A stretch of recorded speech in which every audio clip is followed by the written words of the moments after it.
Assalamualaikum warahmatullahi wabarakatuh.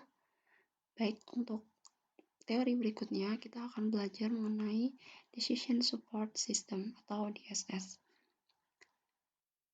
Secara umum, aplikasi-aplikasi basis data dapat kita bedakan dalam dua kelompok, yaitu pemrosesan transaksi dan pendukung keputusan. Aktivitas pemrosesan transaksi banyak sekali mengelola dan memproduksi data. Data transaksi makin lama akan menumpuk, sehingga dapat mencapai ukuran terabyte. Basis data yang berukuran besar semacam itu dapat menjadi harta karun informasi yang jika diolah lebih lanjut dapat digunakan untuk membantu menghasilkan keputusan-keputusan bisnis, seperti item barang apa yang harus disediakan, atau potongan harga seperti apa yang bisa ditawarkan. Contohnya, pedagang retail bisa memperhatikan serbuan tiba-tiba dalam pembelian baju-baju model tertentu dalam tokonya, sehingga model baju tersebut cepat habis dalam kurun waktu yang singkat. Oleh karena itu, ia dapat memulai penyimpanan banyak persediaan untuk baju-baju tersebut di tokonya. Contoh lainnya, sebuah perusahaan asuransi kendaraan menyimpan data tentang kecelakaan kendaraan milik nasabahnya, serta penanganan bengkel yang ditunjuk untuk memperbaiki kerusakan yang terjadi. Perusahaan tersebut juga menanyakan kembali kepada nasabahnya bagaimana tingkat kepuasan mereka terhadap penanganan bengkel-bengkel yang ditunjuk tersebut. Selama jangka waktu tertentu, perusahaan asuransi telah memiliki data tentang hal itu, yang jika diproses lebih lanjut dapat dimanfaatkan untuk merekomendasikan bengkel mana saja yang dapat dijadikan partner perusahaan asuransi tersebut. Kemudian, penyimpanan dan pengambilan data untuk mendukung pengambilan keputusan menghasilkan sejumlah isu penting, diantaranya adalah sebagai berikut. Meskipun banyak query yang digunakan untuk mendukung pengambilan keputusan dapat ditulis dalam SQL, tetapi ada pula query yang tidak dapat diekspresikan dengan mudah atau bahkan sama sekali tidak dapat dituliskan dalam SQL. Bahasa-bahasa query sebenarnya tidak cocok untuk kepentingan performansi dan analisa statistikal yang demikian rinci, sehingga ada program paket yang membantu analisa data statistik.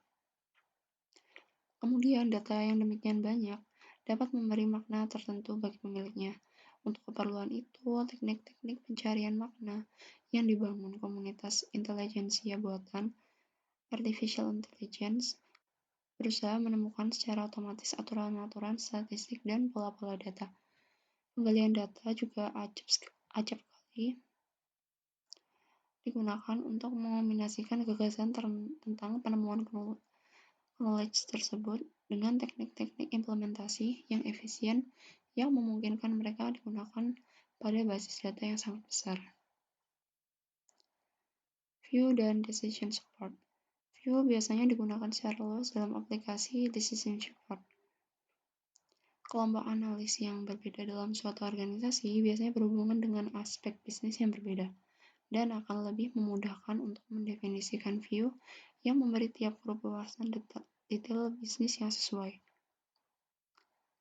Setelah view didefinisikan, baru dapat ditulis query atau definisi view baru yang menggunakannya. Mengevaluasi query yang diajukan untuk view sangat penting untuk aplikasi Decision Support. Berikut ini akan dibahas bagaimana query dapat dievaluasi secara efisien setelah menempatkan view ke dalam konteks aplikasi Decision Support. View berhubungan erat dengan OLAP dan data warehousing. Query OLAP biasanya merupakan query agregasi. Data warehouse adalah kumpulan tabel yang direplikasi secara asinkronus dan view yang disinkronisasi secara periodik. View berikut menghitung penjualan produk berdasarkan kategori dan negara bagiannya. Kemudian ada juga query yang menghitung penjualan tiap kategori berdasarkan negara bagiannya. Dan juga ini yang terakhir ada contoh query yang merupakan modifikasi dari query sebelumnya dengan menggantikan regional sales dengan sebuah view yang ditempatkan pada clausa form, yaitu product, sales, dan location-nya.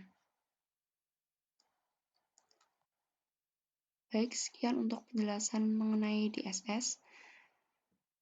Terima kasih.